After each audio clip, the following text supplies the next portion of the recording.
Gracias, José. De nuevo, muy buenos días para todos nuestros televidentes de la revista. Y es que vamos a hablar de un peligroso virus que apareció en la India y probablemente usted ya haya escuchado sobre él, Nipah.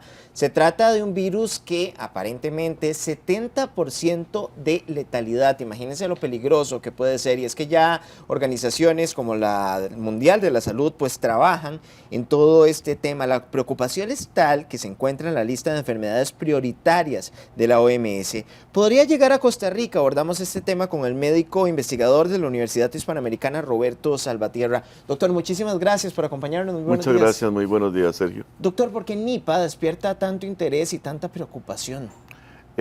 Primero que todo, como quedamos mal con el asunto de la pandemia, en este momento se está dando como noticias importantes el hecho que empiezan a haber virus o bacterias que se vuelven importantes para el resto de las personas que antes no las conocíamos. Entonces, la posibilidad que se llegue a dar otro proceso endémico o pandémico nos pone a todos en alerta, ¿verdad? Ahora, doctor, la situación es tan grave en la India que se deciden cerrar aldeas y escuelas, lo chequeaba ayer, donde hay cientos y casi 1000 infectados. ¿Sigue los mismos pasos esto de la COVID-19? En realidad es muy interesante. COVID-19 fue como una tormenta perfecta. ¿Por qué? Duraba bastante tiempo dura bastante tiempo para producir mortalidad. La transmisión entre personas es sumamente alta, pero este virus, esperemos que no mute, porque ese es el miedo real, tiene una característica: su letalidad, como usted bien lo dijo, es sumamente alta. Entonces, del tiempo que una persona se enferma al tiempo en el que fallece, no permite que se transmita tan fácilmente como el COVID. Doctor, para clasificar una enfermedad como pandemia, pues hay que ver varias cosas, que se presenten al menos dos continentes. En este momento con Nipah no está sucediendo eso, afortunadamente. Sí, no solamente es que se presente en dos continentes, sino que hay una gran cantidad de personas, que haya una mortalidad muy alta y que se vayan dando ciertas características para que se presenten como pandemia. En realidad, la pandemia más grande que hemos vivido a nivel pandemia mundial, pero digamos que ha atacado a todo el mundo por ahora, ha sido el COVID, pero se han hecho otras pandemias que tal vez son menos conocidas anteriormente al COVID. Y Nipah, por sus características, hay que darle seguimiento, especialmente si empiezan a haber variaciones. Y lo que nos da miedo es que la cepa original de Nipah, que se descubrió hace bastante tiempo, la transmisibilidad era entre animales y humanos. Con esta nueva cepa que se está dando en la India, hay transmisibilidad humano-humano. Y cuando ya tenemos eso, ahí sí es preocupante. Ahora, pero eso es en 1998. ¿Qué tanto pudo evolucionar el virus hasta ahora, donde ya se despierten pues tanta alerta internacional, hasta de cierres de lugares en la India, cierres de escuelas, de aldeas, para poder contener un poco el virus? Y es que esto es como remontarse a cuando surgió la COVID. Sí, este es el asunto. Normalmente, bueno, en este momento es en Kerala, una región de la India donde básicamente anualmente vemos este virus. Lo que pasa es que los virus, como nos dimos cuenta y todavía nos estamos dando cuenta durante el tiempo del COVID, pasan variando y el virus muta para ser más transmisible.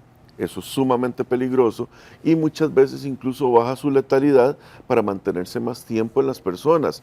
Y eso es lo que nos tiene preocupados. Si este virus se convierte en un virus un poquito menos letal, con mayor transmisibilidad, ahí sí es donde podríamos tener un problema importante a nivel de salud internacional, ¿verdad? Doctora, adentrémonos en el tema del virus. ¿Dónde es que nace? Si es con murciélagos, con cerdos, se habla de que es una enfermedad zoonótica, entonces que se transmite de animales hacia personas, que es el principal vector. Pero ¿cómo podemos explicarlo de la manera más simple? Ok, muchas enfermedades, incluso desconocidas, hace poco tiempo pasó con un gato. En Inglaterra, un señor lo mordió un gato y apareció una bacteria de una familia bacteriana que no sabíamos nada. ¿Qué es lo que pasa? Cuando nosotros como seres humanos empezamos a agredir el medio ambiente, ¿a qué nos referimos con esto? Empezamos cada vez a necesitar más espacio para el ganado vacuno, para el ganado porcino, nos vamos metiendo en el hábitat de animales como lo que es el murciélago, eso hace que haya cercanía entre los dos y en esta cercanía entre el murciélago y el humano empieza a haber intercambio de enfermedades. De hecho, se ha demostrado que la enfermedad, incluso el mismo COVID, se gesta donde hay respeto de la comunidad, en este caso de China, y hay introducción de la gente en las zonas habitables. ¿Cuáles son los síntomas de Nipah que se han visto hasta el momento en las personas? Porque es poca la investigación que se ha podido hacer. Se habla de cefaleas, de migrañas, de encefalitis también, pero hay síntomas normales como fiebre o dolor de cabeza. Es que la mayor parte de los virus lo que hacen es que se meten en las células y atacan las células. Si atacan las del sistema digestivo hay vómitos, si atacan el cuerpo hay mialgias, o sea, dolor de cuerpo. Ahora el Nipah, ¿qué produce? Produce problemas respiratorios y en un grupo bastante alto produce encefalitis, que es una inflamación del cerebro y eso es lo que produce la mortalidad tan alta. Estamos hablando un virus del 30 al 70% de mortalidad, está a veces en niveles más altos que un arma biológica, ¿verdad? Lo que es el anthrax y otras enfermedades no andan tan alto en su mortalidad, ¿verdad? ¿Cómo contenerlo? Estamos hablando de que se presenta en Asia, pero ¿cómo contenerlo para que no llegue hasta América? Que eso podría ser fácil realmente. Sí, dentro de la globalización, con todos sus beneficios, la globalización de viajes y hacer que muchas personas puedan salir de un lado a otro, hace que en cualquier momento el virus viaje por todo el mundo. Ahora, ¿qué pasa? La India tiene un sistema de castas y normalmente las castas inferiores son las que trabajan con el ganado porcino en este caso, o tienen más cercanía a los murciélagos. Normalmente ellos no viajan tanto y no tienen tanto contacto con castas superiores, entonces probablemente sea más lento el movimiento y ya se ha dado anteriormente y no ha salido primero de Malasia, donde fue el primer brote, ahora en la India, donde se siguen dando brotes, y aunque suene muy triste, la altísima mortalidad de la enfermedad hace que el tiempo en el cual la persona se vuelve infecciosa sea muy poco, entonces eso hace que el virus no sea tan agresivo como lo vimos en el COVID. El problema es la mutación. Doctor, y hasta el momento de Nipah no se sabe ningún tratamiento específico más allá que el que están dando en hospitales donde incluso están falleciendo enfermeros, doctores que están tratando la enfermedad. Sí, el problema cuando aparece una de estas enfermedades es que el tratamiento que se va dando es tratamiento sintomático. Si estás con problemas respiratorios, se te da más oxígeno. Si estás con vómito, se te trata el vómito. Cuando ya entramos a un proceso de encefalitis, es un proceso muy difícil de manejar. Entonces ahí es donde las personas, incluso sí, personal en salud, que normalmente son los que terminamos sufriendo importantemente desde el principio en este tipo de enfermedades, son las que empiezan a fallecer y ya lo estamos viendo como usted muy claramente lo dijo. ¿Qué medidas podríamos ver en el mundo con respecto a la llegada de Nipah? El mundo está cansado de todo lo que vivió con la COVID-19, las mascarillas, todas las medidas de seguridad, de que nos tuvieran prácticamente encerrados mucho tiempo con las medidas de contención, pero ¿qué se podría ver?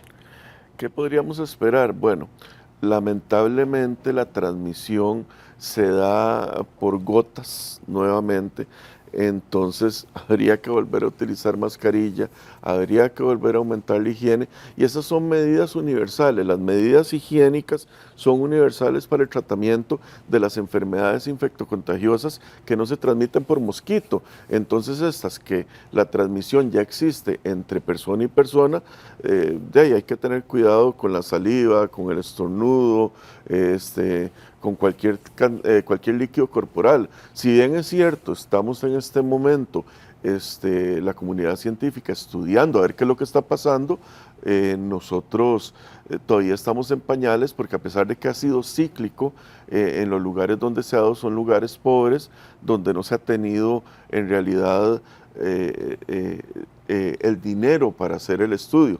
Por dicha, en este momento, la Organización Mundial de la Salud y otras organizaciones están haciendo estudios más adecuados con respecto a esta condición. Profundizamos de nuevo en estos síntomas que está presentando Nipah en la India, como le comentaba, un virus que está dando el 70% de mortalidad.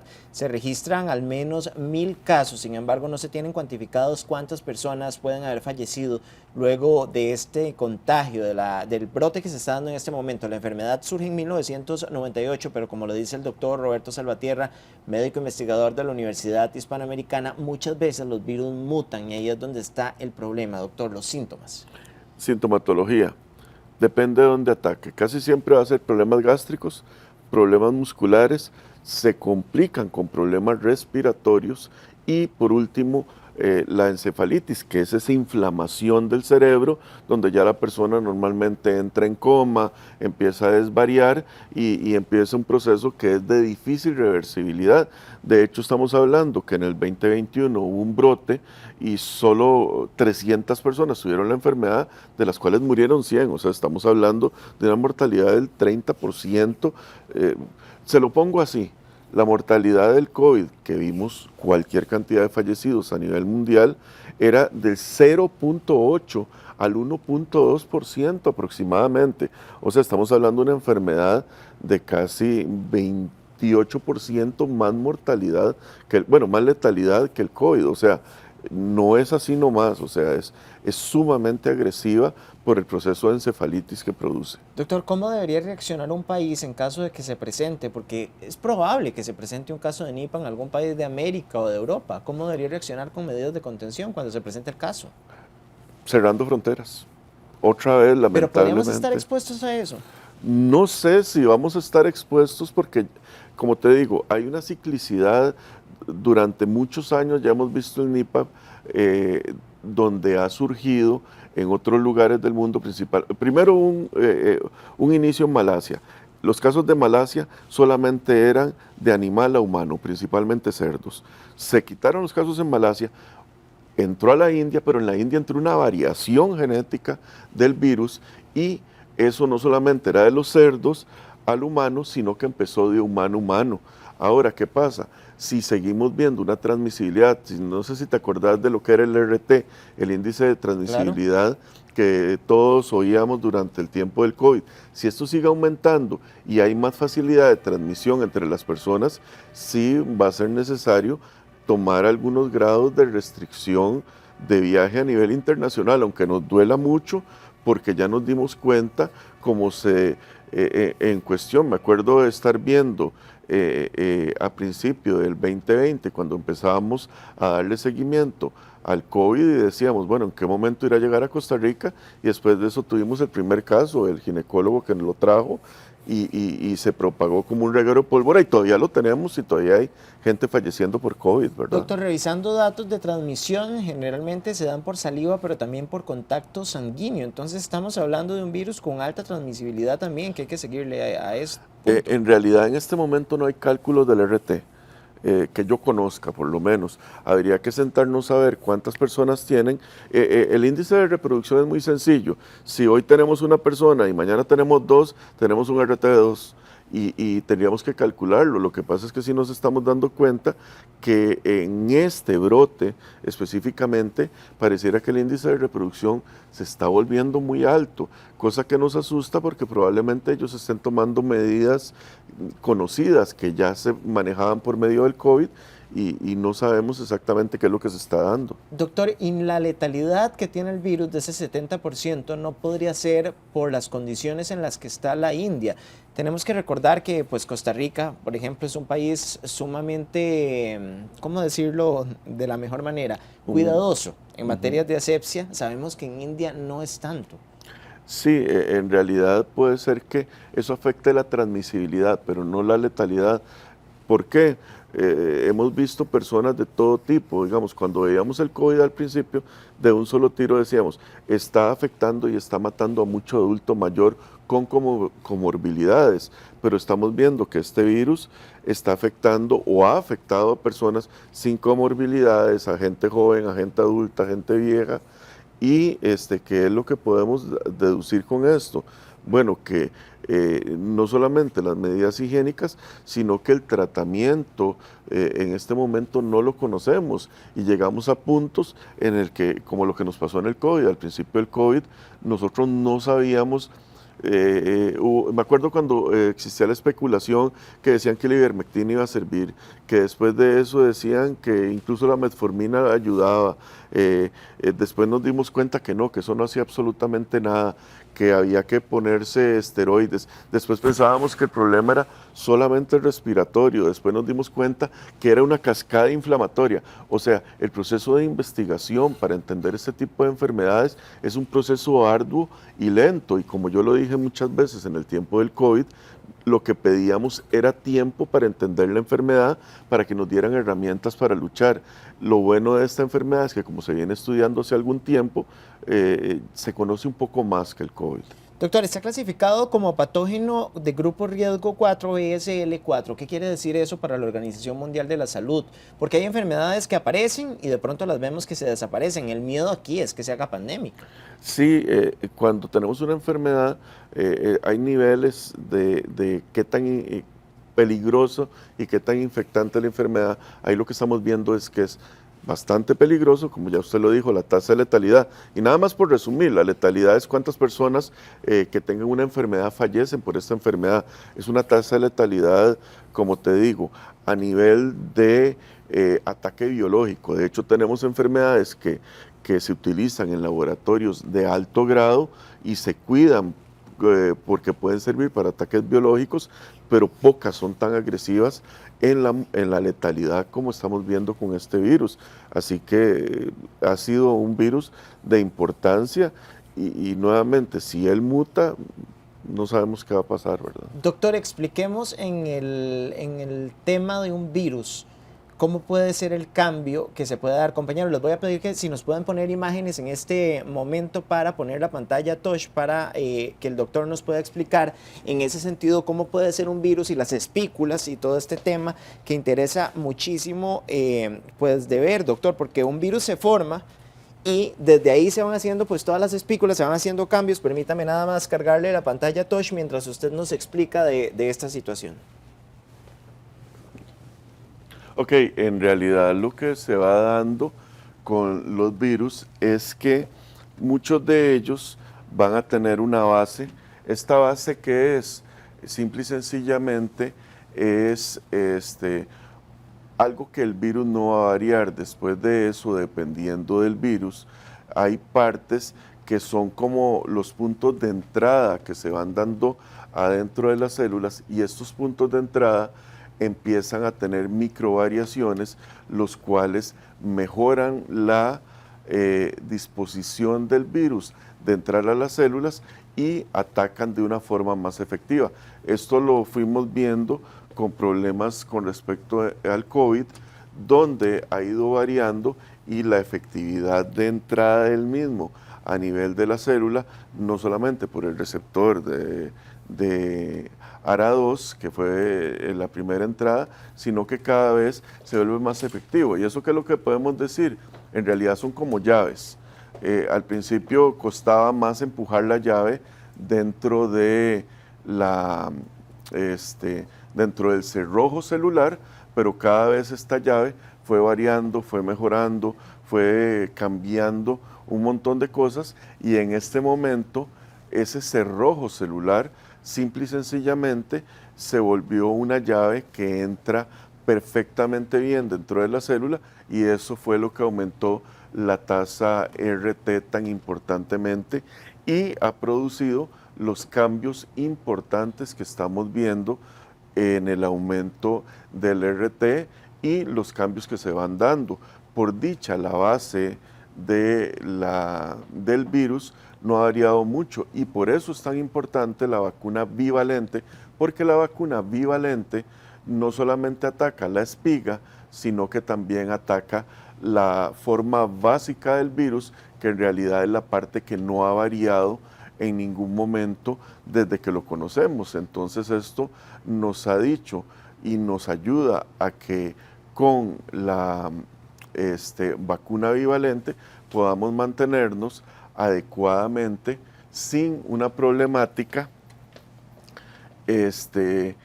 y Doctor, y en el caso del Nipah le iba a preguntar qué similitudes tiene con la COVID-19 ya cuando se pueda ver como en materia de virus, que es lo más importante. Además, en este momento estamos en un pico de virus, en este momento en nuestro país. Le voy a prestar el lápiz para que nos pueda explicar cómo se forma un virus y cómo puede pasar en el caso de Nipah también, que mantienen alerta a todo el mundo. Ok, digamos, el coronavirus, que es el que tenemos, que conocemos, es un virus que, como su nombre lo dice, tiene una coronita y se ve de esta manera.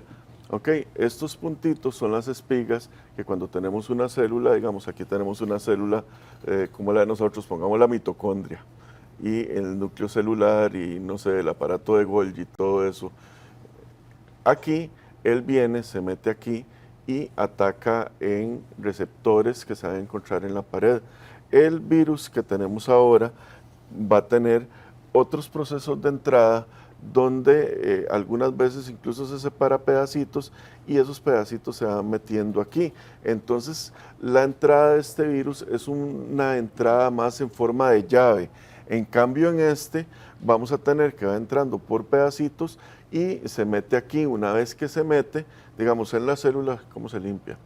Con la mano, le puede pasar la mano, doctor. Okay. Exactamente. Está como en el aula de la universidad. Ok, perfecto.